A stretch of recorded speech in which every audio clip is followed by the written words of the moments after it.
Good morning everyone. दोस्तों आज है जुलाई 21 2021। देखिए आज तो डेट भी बड़ी इंटरेस्टिंग सी है। लेट्स होप के कुछ टॉपिक भी हम लोग थोड़ा इंटरेस्टिंग करें 21 2021 को। चलिए जी, देखते हैं आज हम लोग कौन कौन से टॉपिक करने वाले हूं। मैं आपका दोस्त सितेंद्र चौधरी, और आज कुछ हिंदू के सिलेक्टेड जो आर्टिकल आपके लिए मैं लेके आया हूँ वो कुछ इस तरह से हैं।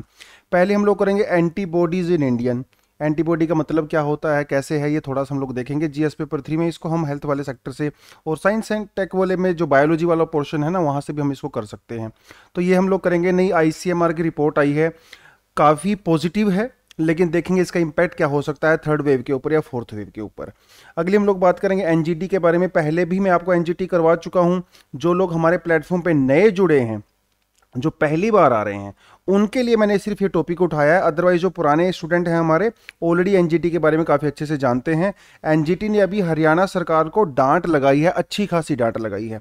क्यों डांट लगाई है, क्या एनजीटी के पास डांट लगाने की पावर होती है, वो सब हम देखेंगे अपने इस टॉपिक में। अगला जो हम टॉपिक करेंगे, एससी मतलब supreme court annuals cooperative amendment. अभी आपको पता है कि मिनिस्ट्री ऑफ कोऑपरेशन है ना, वो बनाया गया है। जीएस पेपर 2 के उसके अंदर ऑलरेडी हम लोग कवर कर चुके हैं, लेकिन उसी अमेंडमेंट से रिलेटेड 2012 में एक अमेंडमेंट हुआ था। सुप्रीम कोर्ट ने कुछ उसके बारे में बात बोली है, उसको हम थोड़ा सा देखेंगे। कोऑपरेटिव सोसाइटी क्या होती हैं, कैसे काम करती हैं, सुप्रीम कोर्ट का उसमें क्या रोल हुआ है, अभी स्टेट का और सेंटर का उसमें क्या रोल होता है, इसको हम लोग थोड़ा देखेंगे। अगला जो हम लोग करने वाले हैं वो आता है चाइना साउथ एशिया ग्रुपिंग। देखिए वैसे तो इंडिया और चाइना नेबर्स हैं, लेकिन जैसा कि नेबर्स के बीच में झगड़े होते हैं तो हमारे बीच में भी होते रहते हैं। लेकिन हमारे जो दूसरे पड़ोसी हैं वो भैया चाइना के साथ ग्रुपिंग करके बैठे हैं, इंडिया उसमें से बाहर हो गया है। तो कोविड-19 के सिचुएशन में क्या इंडिया उस ग्रुप का पार्ट बन सकता है, क्या हमारे लिए उसमें बेनिफिट हो सकता है, उसको हम थोड़ा सा देखेंगे अपने इस टॉपिक के अंदर। अगला हम लोग करेंगे इंडियाज इक्विटी मार्केट। ये एक एडिटोरियल है आज का, ठीक है।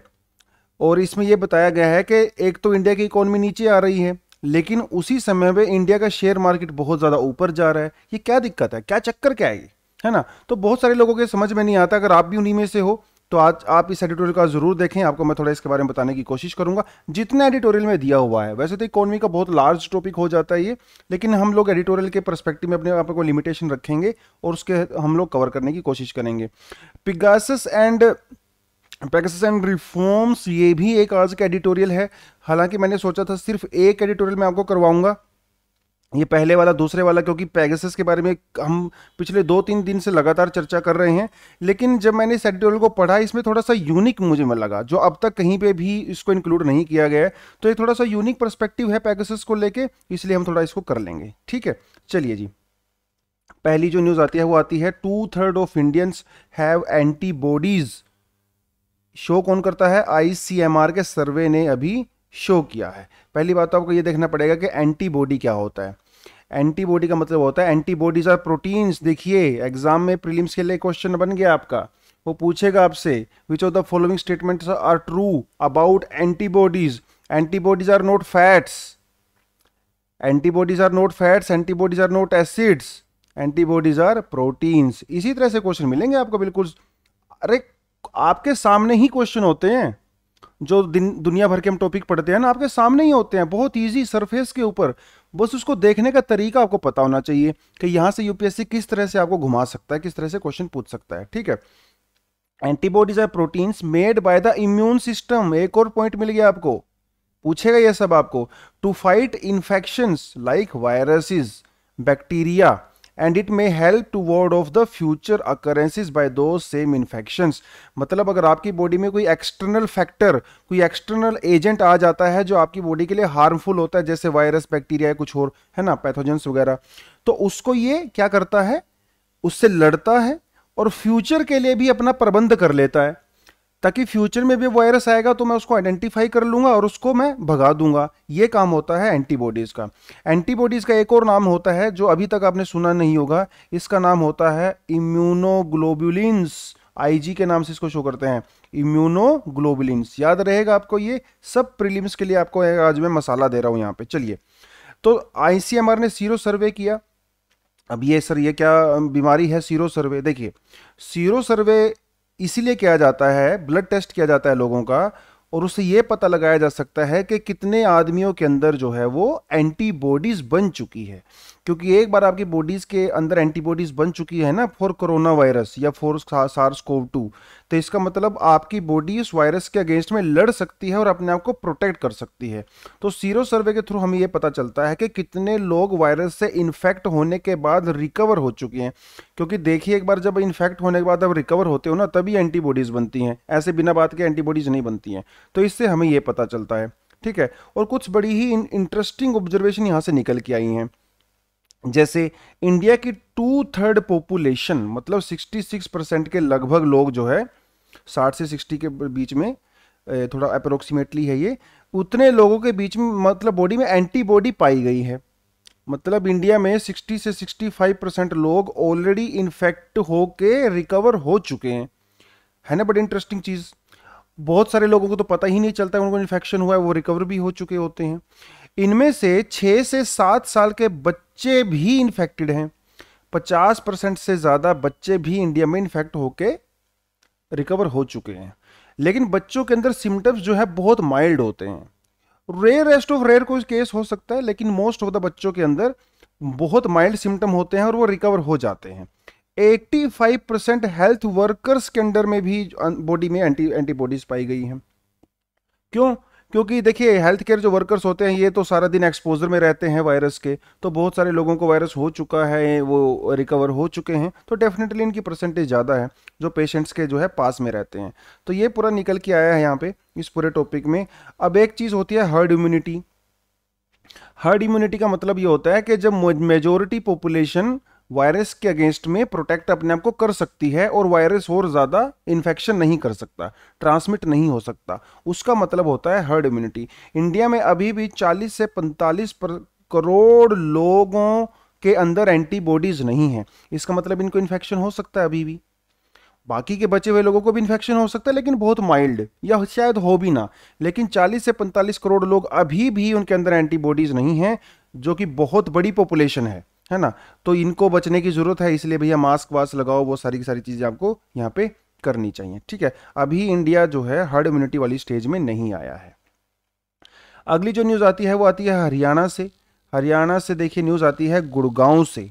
गुड़गांव में एक लैंडफिल साइट है जिसे कहा जाता है बंदवाड़ी लैंडफिल साइट। वहाँ पे कोई गांव है, उस गांव में ये है। लैंडफिल साइट का मतलब ये होता है जहाँ पे वेस्ट मटेरियल को डाला जाता है, मतलब डंप किया जाता है। अगर आप कभी चंडीगढ़ वाली साइड से दिल्ली में आए हों, कुछ लोग आप में से, तो आपने देखा होगा कि दिल्ली के बाहर बुराड़ी के पास में वो ऐसे एकदम वो कूड़े का ढेर, एक पहाड़ सा लगा हुआ है। उस पहाड़ को देख के ना बड़ी दूर से बदबू आने लगती है।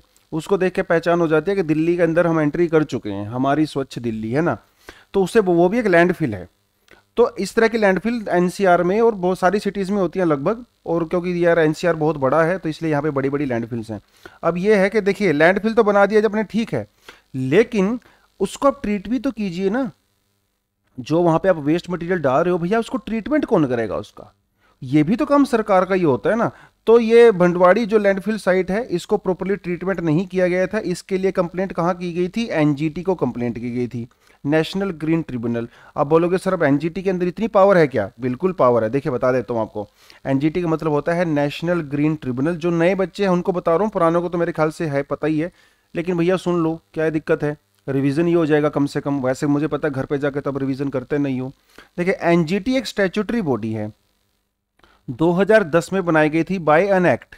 It's a statutory body, it is not a constitutional body. ठीक है, आपको ये पता होना चाहिए। इसका काम क्या होता है? ये केसेस की सुनवाई करती है और केसेस को रफा दफा करते हैं, मतलब उनको डिस्पोज करती है। एनवायरमेंट से रिलेटेड जो भी केस होते हैं, एनवायरमेंट डैमेज कहीं पे हो रहा है तो उनको केस की सुनवाई करती है, या फॉरेस्ट के कंजर्वेशन से रिगार्डिंग, या दूसरे हमारे जो नेचुरल रिसोर्सेज होते हैं, ठीक है, उनके रिगार्डिंग ये केस सुनती है। इंडिया दुनिया में तीसरा ऐसा कंट्री है जहां पे इस तरह का अरेंजमेंट किया गया है। पहली है ऑस्ट्रेलिया और न्यूजीलैंड, और दूसरा है इंडिया। डेवलपिंग कंट्री में इंडिया पहला कंट्री है जहां पे एनजीटी जैसी एक ऑर्गेनाइजेशन बनाई गई है जो एनवायरमेंट को प्रोटेक्शन करने के लिए वो सारी सारी चीजें हैं। एनजीटी के अंदर जो भी केस आता है वो मैक्सिमम टू मैक्सिमम केसेस में उसको 6 महीने के अंदर सोल्व करना होता है। ठीक है, यहाँ पे ये बातें हैं। इसकी कई सारी ब्रांच हैं, न्यू दिल्ली, भोपाल, पुणे, कोलकाता, चेन्नई, जो लेकिन प्रिंसिपल ब्रांच है वो नई दिल्ली के अंदर है। ठीक है, और एनजीटी कोई ऐसे हार्ड फास्ट एंड रूल नहीं होते हैं, ऐसे एकदम जैसे बिल्कुल प्रोविजन बना रखे हों कि आपने प्रोविजन के अंडर में रह के ही काम करना है। एनजीटी एक ऐसी संस्था है जो नेचुरल जस्टिस के बेसिस पे काम करती है। मतलब केस टू केस वेरी करता है, किसी केस में इसको लगता है तो ज्यादा सजा सुना सकती है, किसी में कम सुना सकती है, ये नेचुरल जस्टिस के ऊपर काम करता है। मतलब आर्टिकल 21 अगर एग्जाम में आ जाए तो आप ये लिख सकते हो कि आर्टिकल 21 के बेसिस पे काम करती है बेसिकली एनजीटी। कई सारे इंडिया में ऐसे 7 कानून हैं, लॉ हैं, जैसे voter act, air act, forest act, biodiversity act, ऐसे इस तरह के 7 एक्ट हैं जिनके मिले जुले सारे एक्ट को अपने अंदर ये इन्वॉल्व करती है और फिर केसों की सुनवाई करती है। ठीक है, एनजीटी के पास सिविल कोर्ट की पावर होती है, क्रिमिनल कोर्ट की तो खैर नहीं होती, सिविल कोर्ट की पावर होती है। मतलब लेकिन एनजीटी के अगर आप फैसले से खुश नहीं होते हो तो आप सीधा सुप्रीम कोर्ट में जा सकते हो, कोई प्रॉब्लम नहीं है। लेकिन आप हाई कोर्ट में नहीं जा सकते, सिर्फ सुप्रीम कोर्ट में जा सकते हो, ये भी आपको ध्यान यहाँ पर रखना पड़ेगा। एनजीटी के पास अगर कोई कंप्लेंट आती है, मान लो जैसे अभी सरकार के अगेंस्ट में, गुड़गांव के अगेंस्ट में ये आई है, तो एनजीटी कंपनसेशन भी दे सकती है उस पार्टी को जिसको नुकसान हो रहा है। ठीक है, जैसे मान लो एग्जाम्पल आपको देता हूँ, जैसे मान लो कहीं पे रिलायंस ने कोई फैक्ट्री लगाई है किसी गांव में और उस गांव की में जो रिवर थी वो पोल्यूट हो रही है। अगर एनजीटी के पास वो केस जाता है और एनजीटी को लगता है कि हाँ अंबानी की जो कंपनी है वो पोल्यूशन कर रही है, तो वो अंबानी के ऊपर फाइन लगा सकती है और वो कंपनसेशन, गांव वालों को कंपनसेशन भी दिलवा सकती है। ये एनजीटी की पावर होती है। लेकिन कुछ यहाँ पे एक्सेप्शंस हैं। जो हमारा वाइल्ड लाइफ प्रोटेक्शन एक्ट है और फॉरेस्ट प्रोटेक्शन एक्ट है, ये यहाँ पे कवर नहीं होते हैं अंडर एनजीटी। समझ रहे हो? फॉरेस्ट प्रोटेक्शन एक्ट एक है हमारे पास, फॉरेस्ट कंजर्वेशन एक्ट, ये दोनों अलग अलग हैं, दोनों अलग हैं। फॉरेस्ट कंजर्वेशन इसके अंदर इंक्लूड होता है लेकिन फॉरेस्ट प्रोटेक्शन एक्ट इसके अंदर इंक्लूड नहीं होता है। समझ रहे हो? अगर आपने एनजीटी के फैसले को नहीं माना तो आपके ऊपर डबल कंपनसेशन भी लगाया जा सकता है और सुप्रीम कोर्ट आपको सजा भी सुना सकता है। ठीक है, तो ये पूरे का पूरा मामला है एनजीटी के बारे में। तो इस टॉपिक के बहाने से चलो हम लोगों ने एनजीटी कर लिया, टॉपिक तो ज्यादा इंपॉर्टेंट नहीं था, it was just a news, लेकिन न्यूज के पीछे हम थोड़ा सा चीजें पढ़ सकते हैं। देखिए कई बार आपने टॉपर्स के इंटरव्यू भी सुने होंगे या यूट्यूब पे बहुत लोगों ने आपको बताया होगा कि हम लोगों को लोकल न्यूज़ नहीं पढ़नी होती है ना, लोकल न्यूज़ किसी स्टेट के रिगार्डिंग। लेकिन कोई लोकल न्यूज़ के साथ अगर कोई नेशनल या फिर इंटरनेशनल अगर ऑर्गेनाइजेशन का अगर कोई न्यूज़ आती है तो फिर वो आप एग्जाम के लिए पढ़ सकते हो।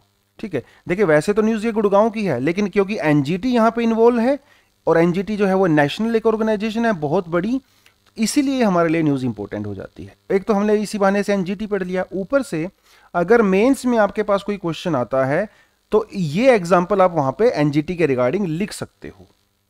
ठीक है, तो एग्जांपल देने के काम आता है। ऐसे आप बहुत सारे एग्जांपल दे सकते हो, जैसे श्री श्री रविशंकर, उन्होंने कुछ साल पहले यमुना जी के किनारे कोई प्रोग्राम किया था, तो यमुना को काफ़ी नुकसान हुआ था, उस टाइम पे भी उनके ऊपर 5 करोड़ रुपए का फाइन लगा दिया गया था। तो इस तरह के एग्जाम्पल अगर आप न्यूज़ पढ़ रहे होंगे ना तो आपको अपने एग्जाम में एग्जाम्पल देने के काम आता है मेंस में। और एक बार आप एग्जाम्पल अपने आर्गुमेंट को एग्जाम्पल के साथ बैकअप करते हो ना तो आपके मार्क्स बढ़ने लगते हैं, आपके मेंस में आपके नंबर एक्स्ट्रा आते हैं। चलिए जी, अभी आपको पता है कि मिनिस्ट्री ऑफ कोऑपरेशन बनाई थी सरकार ने, है ना, लेकिन कोऑपरेटिव सोसाइटी है ना भैया, कोऑपरेटिव सोसाइटी वो स्टेट का मैटर होती है, पता है आपको।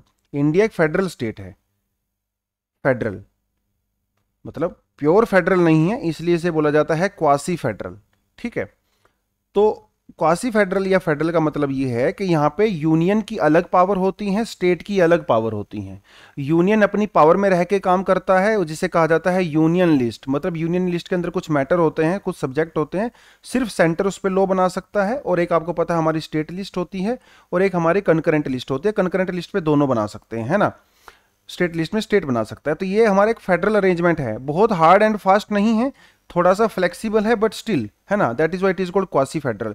तो जो कोऑपरेटिव सोसाइटीज हैं, अब बोलोगे सर कोऑपरेटिव सोसाइटीज क्या होती हैं, है ना, ये भी तो आपको थोड़ा सा पता होना चाहिए। नाम के अंदर ही आंसर है दोस्तों, कोऑपरेटिव मतलब कोऑपरेटिव सोसाइटी। सोसाइटी के अंदर क्या करना है, कोऑपरेशन करना है। कौन कोऑपरेशन करेंगे, लोग कोऑपरेशन करेंगे। स्पेशली जो पुअर होते हैं या जो मार्जिनल होते हैं वो कोऑपरेशन करते हैं, क्योंकि उनकी अकेले की कैपेसिटी नहीं होती है है ना। सपोज छोटे छोटे फार्मर होते हैं, अभी एक छोटा फार्मर तो ट्रैक्टर नहीं ले पाएगा, अगर 4-5 फार्मर 20 फार्मर मिलके एक ट्रैक्टर ले सकते हैं ना, कोऑपरेशन कर सकते हैं। तो कोऑपरेशन का मतलब ये होता है कि जिनके पास कैपेसिटी नहीं होती वो ग्रुप करते बनाते हैं और वो उस ग्रुपिंग में एक दूसरे की हेल्प करते हैं, that is the meaning of cooperation. इसके आपको शानदार एग्जांपल देता हूं, world famous example Amul. Amul एक कोऑपरेटिव सोसाइटी है, हजारों लाखों छोटे छोटे फार्मर्स या जो लोग गाय भैंस पालते हैं उनकी एक सोसाइटी है, ये कोऑपरेटिव सोसाइटी है, ठीक है। दूध जिसका हम लोग पीते हैं ना, गुजरात की बहुत फेमस सोसाइटी है। इसी तरह की बहुत सारी कोऑपरेटिव सोसाइटियां को महाराष्ट्र में मिल जाएंगी, स्पेशली शुगर वाली इंडस्ट्री में मिल जाएंगी। अब यहाँ पे मामला ये फंसता है कि 2012 के अंदर, 2012 में 97th कॉन्स्टिट्यूशनल अमेंडमेंट हुआ था, जिसके अंदर कुछ कोऑपरेटिव सोसाइटीज के अंदर अमेंडमेंट किए गए थे। देखिए, कोऑपरेटिव सोसाइटी के कुछ मैनेजर्स होते हैं, है ना, मैनेजर्स होते हैं। कोऑपरेटिव सोसाइटीज जो है वो स्टेट्स लिस्ट में आता है, एंट्री 32 ऑफ स्टेट लिस्ट, ठीक है। तो इसका मतलब ये स्टेट का मैटर होता है। लेकिन ये जो कोऑपरेटिव सोसाइटी जो स्टेट मैनेज करते हैं उसको प्रॉपर तरीके से मैनेज नहीं कर पाते हैं। इन कोऑपरेटिव सोसाइटी में इलेक्शन होने चाहिए लेकिन वो प्रॉपर तरीके से इलेक्शन होते नहीं हैं, कई बार डिले हो जाते हैं। तो जनरली ये देखा गया है कुछ कोऑपरेटिव सोसाइटीज को छोड़ के मोस्टली कोऑपरेटिव सोसाइटी इंडिया के अंदर अच्छा परफॉर्मेंस नहीं कर रही हैं। इसीलिए सरकार जो है 2012 में एक अमेंडमेंट किया था जिसके अंदर इनका मोर कंट्रोल वो सेंटर के हाथ में लेके आने की कोशिश की गई थी। लेकिन जब सरकार ये अमेंडमेंट लेके आई थी तो स्टेट लेजिस्लेचर्स के साथ कंसल्ट नहीं किया गया था, ठीक है।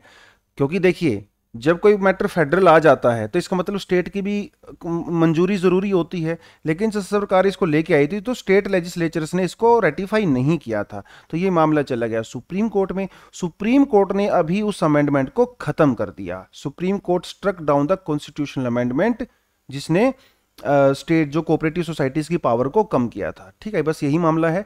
देखिए, और अभी जो मिनिस्ट्री ऑफ कोऑपरेशन बनाया था इसको भी इसलिए क्रिटिसाइज किया जा रहा था कि सरकार जो है मिनिस्ट्री ऑफ कोऑपरेशन के थ्रू कहीं ना कहीं स्टेट्स की पावर अपने हाथ में लेना चाहती है, क्योंकि कोऑपरेटिव सोसाइटीज से स्टेट्स को काफ़ी इनकम होती है। पहले ही बेचारे स्टेट वालों के पास इनकम के साधन बड़े लिमिटेड होते हैं, अगर इसको भी सेंटर ले लेगा तो उनके पास क्या ही बचेगा, हाथ में आ जाएगा कटोरा और वो कटोरे को लेके बार बार सेंटर के पास जाएंगे, भैया पैसा दे दो पैसा दे दो, है ना। तो इसीलिए सुप्रीम कोर्ट ने इसको स्ट्रक डाउन कर दिया है। सुप्रीम कोर्ट ने कहा है कि जो अमेंडमेंट हुआ था ये इनवैलिड था क्योंकि आपने स्टेट लेजिस्लेचर से परमिशन नहीं लिया, ठीक है। तो ये यहाँ पे पूरी इशू है। अगला जो हम बात करते हैं, this is an editorial from today's paper, और ये बात करता है इक्विटी मार्केट की। दोस्तों, इक्विटी मार्केट क्या है? देखिए, मैं हमेशा ये एक बात बोलता हूँ आपको, जब भी आपको कोई इकोनॉमी का एडिटोरियल आर्टिकल पढ़ना होता है पहले आपको इकोनॉमी की एक बेसिक नॉलेज होनी चाहिए, अदरवाइज आपको इकोनॉमी सेक्शन कभी समझ में नहीं आएगा। उसमें ऐसी छोटी छोटी टर्म होती हैं, कहीं पे कैपिटल एक्सपेंडिचर, रिवेन्यू गेन, दुनिया भर की चीज़ें। अगर आपको ये छोटी टर्म ही नहीं पता होंगी तो आपको चीज़ें समझ में ना आएंगी नहीं। इसलिए कभी भी अगर आप पढ़ना शुरू करो तो पहले इंश्योर करो कि आपको इकोनॉमी के बारे में छोटी छोटी टर्म्स पता हैं। गूगल आपकी हेल्प कर सकता है ना, तो गूगल बाबा से पूछिए, अगर कहीं पे कैपिटल एक्सपेंडिचर आ गया तो गूगल के अंदर डालो what is capital expenditure, answer दे देगा आपको। तो ये थोड़ा सा होमवर्क आपको खुद करना पड़ता है इकोनॉमी वाले सेक्शन में। लेकिन चलिए ठीक है, देख लेते हैं अपने एंड पे एडिटोरियल के हिसाब से, समझ में आएगा तो ठीक है, अगर समझ में नहीं आए तो कोई बात नहीं, क्योंकि इकोनॉमी वाले सेक्शन में अभी आप क्योंकि फ्रेशर्स हो तो शायद अभी आपने अपना इकोनॉमी प्रॉपर तरीके से कवर किया भी नहीं होगा, लेकिन जिसने कवर किया है वो लोग समझ ही जाएंगे। एनीवेज, इक्विटी मार्केट का मतलब होता है दोस्तों शेयर मार्केट होता है। शेयर मार्केट के अंदर जो कंपनीज होती हैं वो लिस्टेड कंपनीज होती हैं, जैसे टाटा, बिरला, अंबानी, है ना, दुनिया भर की कंपनियां होती हैं। तो उनको लिस्ट करना पड़ता है अपने आप को शेयर मार्केट में। लिस्ट करने के बाद वो पब्लिक से पैसा उठा सकती हैं, ठीक है। तो शेयर मार्केट एक ऐसी जगह होती है जहां पे जो शेयर्स होते हैं कंपनी के वो उनको आप बाय कर सकते हो, उनको आप सेल कर सकते हो। This is just a platform, एक इलेक्ट्रॉनिक प्लेटफॉर्म होता है जिसमें आप किसी भी कंपनी के शेयर्स को खरीद सकते हो, बेच सकते हो, दैट इज इट। और कोई स्टॉक मार्केट कोई लंबी चौड़ी चीज नहीं, बस यही होती है, ठीक है। लेकिन बड़ी इंटरेस्टिंग चीज यहां पे वो ये है कि एक बड़ा कंफ्यूजन है लोगों के मन में। देखिए, इकोनॉमी तो हमारी डाउन जा रही है, इसमें तो कोई शक की बात ही नहीं है, चाहे वो आप फर्स्ट वेव देख लो या सेकंड वेव देख लो, इकोनॉमी बहुत ज्यादा नीचे है, -7.3% गई है। पिछले साल आपने देखा कि -23% के लगभग श्रंक हो गई थी, इस बार -7, मतलब हमारी जीडीपी माइनस में जा रही है भैया। लोगों के पास काम नहीं है, आउटपुट हो नहीं रहा है, उसके बावजूद भी हमारी शेयर मार्केट बहुत ऊपर जा रही है। अप्रैल के महीने में पिछले साल से इस साल के मार्च तक, मतलब लगभग 1 साल हो गया है, हमारी शेयर मार्केट 81% ग्रो कर चुकी है, जबकि इकोनॉमी हमारी माइनस में जा रही है। ये चक्कर क्या है ना, बहुत लोगों को कंफ्यूजन होता है।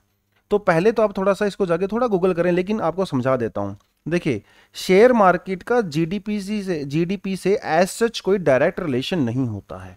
शेयर मार्केट का मतलब होता है स्पेक्यूलेशन। शेयर मार्केट जो है वो फ्यूचर के ऊपर काम करती है कि फ्यूचर में अच्छे दिन आएंगे, वो अच्छे दिन की उम्मीद में शेयर मार्केट चलता है। लेकिन जो जीडीपी होती है वो चलती है पास्ट के ऊपर, पिछले साल आपने क्या प्रोड्यूस किया। तो दोनों की डायरेक्शन ही अलग अलग है। अगर आपको लगता है कि फ्यूचर में टाटा के अच्छे दिन आएंगे, तो आप टाटा की कंपनी में इन्वेस्ट करोगे और टाटा का शेयर मार्केट ऊपर चला जाएगा, है ना। इसी शेयर मार्केट इस चीज के ऊपर काम करता है। तो लोगों को ऐसा लगता है कि फ्यूचर में इंडिया की मार्केट ग्रो करेगी, इसलिए लोग शेयर मार्केट में इन्वेस्ट कर रहे हैं और इसलिए शेयर मार्केट ऊपर जा रहा है। लेकिन जीडीपी का उससे ऐसा कोई डायरेक्ट रिलेशन नहीं है, क्योंकि जीडीपी पास्ट परफॉर्मेंस के ऊपर काम करती है और कोविड की वजह से जो है पास्ट परफॉर्मेंस हमारी अच्छी रही नहीं है ना। ऊपर से हमारी इकोनॉमी के अंदर इन्फ्लेशन भी है, तो मतलब इस समय इकोनॉमी में कुछ भी अच्छा नहीं चल रहा है। वैसे तो कोविड-19 से पहले भी कोई ज़्यादा अच्छा नहीं चल रहा था, ऑलरेडी हमारी जीडीपी काफ़ी कम जा रही थी। चलिए जी, आरबीआई ने इसके बारे में क्या कहा है। आरबीआई ने कहा it is just a bubble. Bubble का मतलब क्या होता है पता है ना आपको, गुब्बारा होता है, गुब्बारा। It is just a bubble, है ना, जो पानी के अंदर जो बबल्स होते हैं। और बबल क्या होता है, फूट जाता है ना, क्योंकि बबल की फितरत है फूट जाना, हमेशा नहीं रह सकता। गुब्बारे की भी फितरत होती है फूट जाना, ठीक है। It is just a bubble, मतलब अभी शेयर मार्केट ऊपर जा रही है, लेकिन कब ये नीचे आ जाएगी हमें नहीं पता। लेकिन व्हाट आर द रीजंस जिसकी वजह से शेयर मार्केट ऊपर जा रहा है। इसका रीजन है एफपीआई, जिसे कहा जाता है फॉरेन पोर्टफोलियो इन्वेस्टमेंट, जिसके अंदर आपका आता है एफडीआई और एफआईआई, ठीक है। मतलब जो विदेशों से इंडिया के अंदर पैसा आ रहा है, यूएई से, कतार से, मलेशिया से, थाईलैंड से, अमेरिका से, उसकी वजह से हमारा शेयर मार्केट ऊपर बढ़ गया है, क्योंकि उनको ऐसा लगता है कि फ्यूचर में इंडिया की मार्केट ग्रो करेगी, जैसे कोविड-19 वाली सिचुएशन जो है वो इंप्रूव होगी। अभी वो लोग क्या कर रहे हैं, सस्ते में शेयर्स खरीद रहे हैं, और जब फ्यूचर में इकोनॉमी ग्रो करेगी, मार्केट खुलेगी, तो महंगे में उसको बेच देंगे। इसी को कहा जाता है एफपीआई, और ये इस तरह की इन्वेस्टमेंट इसीलिए होती हैं, ठीक है। बस यही रीजन है, कोई ऐसी और कोई इसमें बड़ी बात नहीं। इसका रीजन और क्या हो सकता है, देखिए, जो ओईसीडी कंट्रीज हैं, मतलब जो डेवलप्ड कंट्रीज हैं, ठीक है, अमेरिका, यूके, जापान, ऑस्ट्रेलिया, इन कंट्रीज के अंदर इन्होंने क्या किया, कोविड के टाइम पे अपनी कंट्रीज में लिक्विडिटी को बड़ा इजी कर दिया। मतलब इन देशों में सरकार ने ऐसे फैसले लिए जिसकी वजह से वहां के लोगों के पास काफी पैसा आ गया है, और उस पैसे को कहाँ इन्वेस्ट करेंगे, डेफिनेटली इंडिया में करेंगे, मलेशिया में करेंगे, थाईलैंड में करेंगे, है ना, हांगकांग में करेंगे, जहां से उनको रिटर्न मिलेगा फ्यूचर में। तो सिर्फ इंडिया की मार्केट ही ग्रो नहीं कर रही है, पूरी एशियन मार्केट ग्रो कर रही है। आप हांगकांग देख लो, सिंगापुर देख लो, है ना, सबकी मार्केट ग्रो कर रही है, क्योंकि सबके पास पैसा कहां से आ रहा है, इन ओईसीडी कंट्रीज से आ रहा है। ये डेवलप्ड कंट्रीज का ग्रुप है, ठीक है। आप अमेरिका देख लीजिए, यूके देख लीजिए, जर्मनी देख लीजिए, उनका ग्रुप है ये, क्योंकि वहां पे पैसा इजीली अवेलेबल है, इसलिए लोग वो भर भर के एशिया में इन्वेस्ट कर रहे हैं। यहाँ पे ये बड़ी बात है। अब ये इस चीज को, ये करेक्शन कैसे होगा, ये जो बबल है, डेफिनेटली बबल का अभी तो फट रहा है, बबल फटा नहीं है, बबल बढ़ता जा रहा है, बढ़ता जा रहा है, बढ़ता जा रहा है, लेकिन फ्यूचर में अपने आप को ये करेक्ट करेगा। कैसे करेगा, देखिए, यूके और यूएसए के अंदर अभी वैक्सीनेशन बड़ा जोरों पे है ना। वैक्सीनेशन जोरों पे है, इसका मतलब वहां पे इकोनॉमी खुलना शुरू होगा, और वहां पे क्या है, इंटरेस्ट रेट, अभी यूके और यूएसए की मार्केट में इंटरेस्ट रेट काफी कम है, और क्योंकि वहां पे इंटरेस्ट रेट कम है, इसलिए लोगों को वहां पे पैसा मतलब रिटर्न मिल नहीं रहा है। तो क्योंकि उनको अपने मार्केट में खुद रिटर्न नहीं मिल रहा है, इसलिए वो इंडिया में इन्वेस्ट कर रहे हैं। अगर ये समझ लिया आप, अगर टॉम क्रूज को अगर अमेरिका में ही अपने पैसे के ऊपर इंटरेस्ट मिलेगा, तो वो अमेरिका में इन्वेस्ट करेगा ना, इंडिया में क्यों करेगा, वो पागल है। लेकिन फिलहाल के समय में अमेरिका में, ब्रिटेन में, जर्मनी की मार्केट में उनको रिटर्न नहीं मिल रहा है, क्योंकि इंटरेस्ट रेट बहुत कम है। इसीलिए टॉम क्रूज और इस तरह के लोग जो है इंडिया में इन्वेस्ट कर रहे हैं, या थाईलैंड में इन्वेस्ट कर रहे हैं या फिलीपींस वियतनाम में इन्वेस्ट कर रहे हैं, इसे कहा जाता है एफपीआई आउटफ्लो। तो उन कंट्री से बाहर की तरफ जो है वो इन्वेस्टमेंट जा रहा है। और फ्यूचर में क्या होगा, जब कोविड की सिचुएशन नॉर्मल हो जाएगी उन कंट्रीज में, तो अपना इंटरेस्ट रेट बढ़ा देंगे। जब इंटरेस्ट रेट बढ़ाएंगे तो टॉम क्रूज अमेरिका में इन्वेस्ट करेगा, इंडिया में क्यों करेगा? और इंडिया से उस टाइम पे ये जो एफडीआई है वो वापस चली जाएगी, जो इन्वेस्टमेंट है वो वापस चली जाएगी, और ये जो बबल है ना ये फूट जाएगा दोस्तों, देख लेना आप लोग। तो इंडिया से काफ़ी वल्नरेबल है इस टाइम पे, सिचुएशन काफ़ी कमज़ोर है इंडिया की। कैसे? एक तो इंडिया में जो वैक्सीनेशन का पेस है वो बहुत स्लो है, सिर्फ 6.3% पॉपुलेशन को ही अभी डोज मिली है इंडिया में, डबल डोज। तो थर्ड वेव भी हमारे सर के ऊपर खड़ी हुई है, लो ग्रोथ पहले से ही है, तो इंडिया की सिचुएशन काफ़ी वल्नरेबल है। फ्यूचर में हमारी जीडीपी ग्रोथ होगी ऐसा नज़र नहीं आ रहा है फिलहाल। ऊपर से स्टिमुलस, स्टिमुलस का मतलब होता है जब सरकार इंडस्ट्री की मदद करती है। दुनिया भर में सरकार ने जीडीपी का लगभग 7% स्टिमुलस दिया है, लेकिन इंडिया में यह स्टिमुलस सिर्फ 3% है। मतलब सरकार भी इंडस्ट्रियलिस्ट को, बैंकों को मदद नहीं कर रही है हमारी सरकार, हमारे कंट्री में, जितना दूसरे कंट्रीज में किया जा रहा है। तो यहाँ पे ये भी समस्या है। तो इंडिया की सरकार को और ज़्यादा स्टिमुलस देना चाहिए और ज़्यादा मदद करनी चाहिए। कंक्लूजन में निकल के यही आता है कि अभी सेकेंड वेव आएगी तो हमारी इकोनॉमी, जब सेकेंड वेव के बाद अगर हम लोग रिकवर करते हैं, अभी मतलब हमने प्रॉपरली किया नहीं है, थर्ड वेव की भी हम लोग वेट कर रहे हैं, शायद ना ही आए, ऐसा हो भी हो सकता है। तो अभी इंडिया की इकोनॉमी हो सकता है पिकअप करेगी, तो शायद वो जो इंडिया के अंदर इन्वेस्टमेंट आई है वो शायद बाहर वापस ना जाए, है ना। स्टॉक बबल के ऊपर नज़र रखने की ज़रूरत है और मार्केट में पॉजिटिविटी बनाने की ज़रूरत है। सरकार को ऐसी पॉलिसी लेनी चाहिए कि सरकार में जो है वो पॉजिटिविटी बनी रहे। चलिए ठीक है, अगली हम लोग बात करते हैं चाइना साउथ एशिया ग्रुपिंग से करते हैं।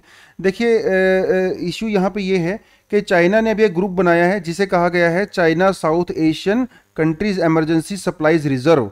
ठीक है, ये किस लिए बनाया गया है? पॉवर्टी एलिवेशन के लिए बनाया गया है एंड कोऑपरेटिव डेवलपमेंट सेंटर। ठीक है, चाइना ने इस ग्रुप को बनाया है। क्यों बनाया है? क्योंकि कोविड-19 की वजह से इन सारी बहुत सारी कंट्री में, एशिया में गरीबी आ गई है।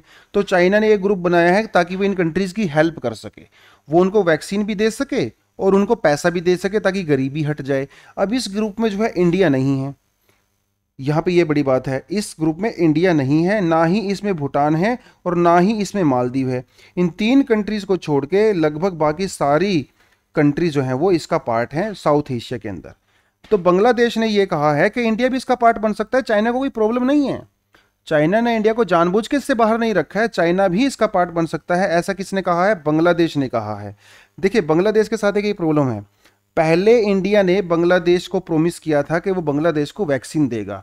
इवन बांग्लादेश ने एडवांस में ऑर्डर भी दिया था वैक्सीन के लिए, लेकिन जब इंडिया में सेकेंड वेव बढ़ा तो इंडिया ने एक्सपोर्ट को कैंसिल कर दिया, जिसकी वजह से बांग्लादेश के साथ इंडिया के रिलेशनशिप थोड़े खराब हो गए। जब इंडिया से वैक्सीन नहीं गया तो चाइना से गया, तो बांग्लादेश के और चाइना के रिलेशनशिप अच्छे हो गए। और जब ये इनिशिएटिव लिया गया जिसका सेंटर चाइना में ही रहेगा, चोंगकिंग में, और ये पॉवर्टी एलिवेशन के लिए चाइना इनकी मदद कर रहा है। तो जो भी कंट्री हैं, जैसे सार्क की जो कंट्री हैं, नेपाल, अभी भूटान, बांग्लादेश, श्रीलंका, मालदीव, अफगानिस्तान, पाकिस्तान, ये सारी की सारी कंट्री चाइनीज़ वैक्सीन का यूज़ कर रही हैं इंडिया को छोड़ के। ठीक है, और ये जो नई ग्रुपिंग बनाई है, भूटान इसका पार्ट नहीं है, मालदीव भी इसका पार्ट नहीं है, लेकिन भूटान और मालदीव भी चाइनीज़ वैक्सीन का यूज़ कर रही हैं। ठीक है, तो इंडिया भी इसका पार्ट बन सकता है। प्रॉब्लम क्या है? इंडिया इसका पार्ट क्यों नहीं बनना चाहता? इंडिया कहता है कि पहले आप बॉर्डर वाली सिचुएशन को हैंडल कीजिए, उसके बाद हम आपके साथ कोऑपरेशन करेंगे। जो आप लद्दाख में कर रहे हो ना, पहले आप लद्दाख से पीछे हटिए, उसके बाद हमसे बात कीजिए। तो देखिए पड़ोसी हैं, देखिए मनमोहन सिंह जी ने कुछ साल पहले एक बात बोली थी, जो वो प्राइम मिनिस्टर हुआ करते थे, कि इंडिया और चाइना में सिर्फ यही प्रॉब्लम है कि वो पड़ोसी हैं। अगर इंडिया और चाइना पड़ोसी ना होते तो शायद सबसे बेस्ट फ्रेंड होते और इस दुनिया के ऊपर रूल करते दोनों कंट्रीज, ऐसा मनमोहन सिंह जी ने बोला था। चलिए अगली जो ये पहले मैं सेट को करवाना नहीं चाहता था, क्योंकि बहुत ज़्यादा हम लोग पेगासस के बारे में कर चुके हैं, लेकिन ठीक है थोड़े बहुत देख लेते हैं। ज़्यादा डिटेल में नहीं जाऊँगा, पहले ही बता रहा हूँ, क्योंकि पेगासस हम लोग कई बार कवर कर चुके हैं। देखिए एक वाटरगेट मूवमेंट हुआ था अमेरिका के अंदर, 1973 में हुआ था। उस टाइम पे निक्सन वहाँ के प्रेसिडेंट हुआ करते थे। अब ये वाटरगेट स्कैंडल क्या है? निक्सन जो है, जो एफबीआई है, जो सीआईए है, उसका यूज कर रहे थे अपने ओपोजिशन के ऊपर सर्विलियंस करने के लिए। उनके फोन टैप वगैरह टैप करते थे, वो सारी की सारी चीजें, ठीक, अपने ओपोजिशन को, ताकि बेनिफिट ले सकें इलेक्शन में। तो इसको कहा जाता है वोटरगेट स्कैंडल। बाद में निक्सन ने इसी के चक्कर में जो है वो रिजाइन भी किया था, क्योंकि अदरवाइज रिजाइन नहीं करते तो इनका इम्पीचमेंट हो जाता। तो इन्होंने अपनी पावर का गलत यूज किया था। इसी तरह का पावर का गलत यूज आजकल इंडिया में भी किया जा रहा है, क्योंकि पेगासस का यूज करके भारत की सरकार जो है वो सर्विलियंस कर रही है।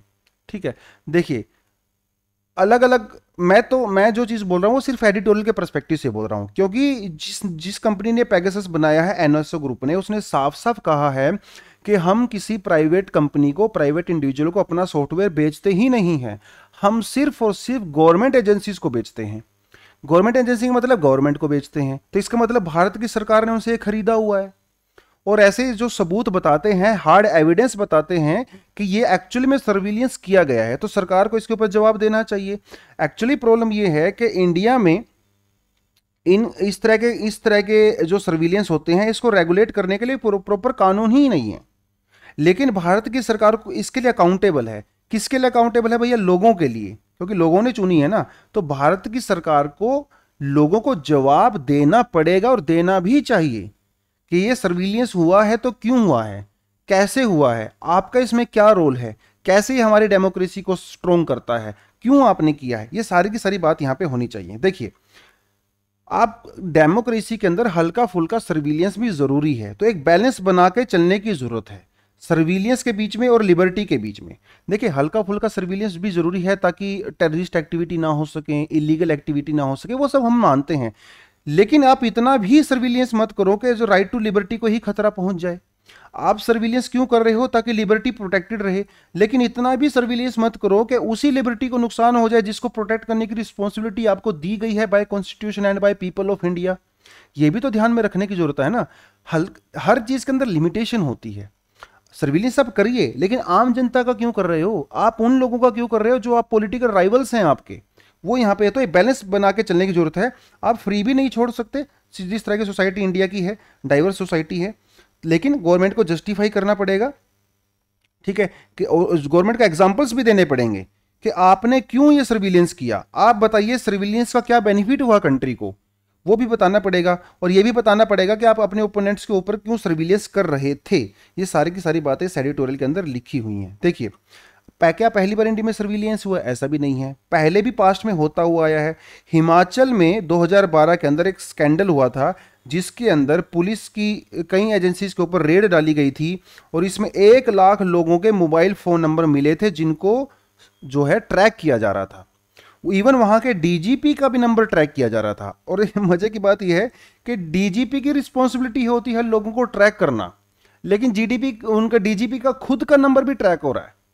समझ रहे हो? तो भैया ऐसा ही है सिस्टम। मतलब एक एग्जांपल की बात है, जैसे अगर अमित शाह किसी को बोलते हैं कि आप इसका फोन नंबर ट्रैप कीजिए, और अमित शाह का खुद का नंबर भी ट्रैप हो रहा है। ये इस तरह का कुछ इंटरेस्टिंग चीज है यहाँ पे। तो ये हिमाचल के अंदर भी हो चुका है। 2013 में यही मामला गुजरात के अंदर भी हुआ था, जब अमित शाह वहाँ के होम मिनिस्टर हुआ करते थे गुजरात में। तब भी जो है कई बार ऐसे केस आए थे कि किसी को ट्रैप किया जा रहा है ना। 2009 में नीरा वाडिया एक डीलर हुआ करती थी, अभी भी हैं। ये क्या करती थी, अलग अलग जो कॉर्पोरेशंस होते थे, पॉलिटिकल जो लीडर्स होते थे और जो कंपनीज होती थी जैसे टाटा, बिरला, अंबानी, इनके बीच में डीलिंग करवाती थी नीरा वाडिया। इनके फ़ोन नंबर भी टैप हुए, अगर आप यूट्यूब पे भी देख सकते हो। आज भी यूट्यूब पे नीरज वाडिया की वो टेप पड़ी हुई हैं। इस केस के अंदर जो है रतन टाटा जी का नाम भी काफ़ी आया था, उनकी टेपिंग भी पड़ी हुई हैं, वो ओपन प्लेटफॉर्म पे हैं, आप देख सकते हो। मुझे खुद याद है, जो 2009 में हम लोग कॉलेज में हुआ करते थे, जब नीरज वाडिया केस हुआ था, तो रतन टाटा के अगेंस्ट में हम लोगों ने बैनर निकाले थे पूरे कॉलेज में, क्योंकि उस टाइम पे ये फंस गए थे इस मामले में। खैर बाद में तो बरी हो गए, लेकिन बरी नहीं हुए, लेकिन उस मामले को दबा दिया गया सरकार के द्वारा। चलिए, तो जो चीज़ें दिखती है ना ऊपर से, वो नीचे अलग होती हैं। कानून क्या है इंडिया में? देखिए, सेक्शन 92 जो है क्रिमिनल प्रोसीजर कोड, उसके अंदर सर्विलियंस आप कर सकते हो।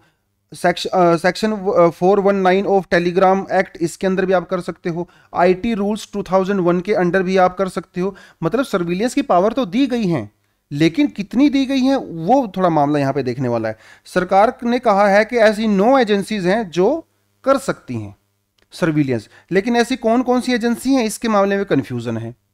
कई बार सरकार कहती है कि ये 9 है, कई बार कहती है 22 हैं, कई बार कहती है 4 हैं, तो इसको लेके भी कन्फ्यूज़न है। ठीक है, तो थोड़ा सा ये मामला है।